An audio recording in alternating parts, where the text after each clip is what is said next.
O'tgan safar bitta akam nima qilasanlar, narxini aytmasalar reklama qilib bildilar.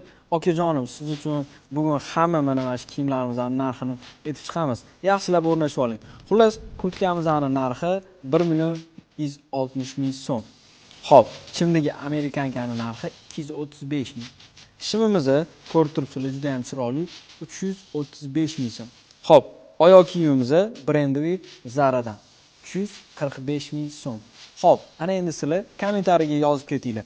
Umumiy lukimizning narxi necha pul bo'ldi? O'rtoqlar, hozir bitta narsaga ahamiyat berib qoldim. Videoda necha marta xo'p dedim. O'shani ham e'tibor qiling.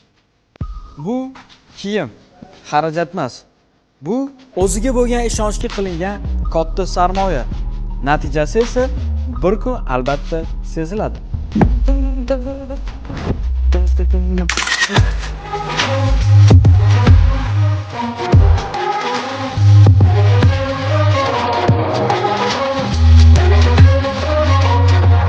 Siz kiyimni tanlaysizmi yoki kiyim sizni tanlaydimi?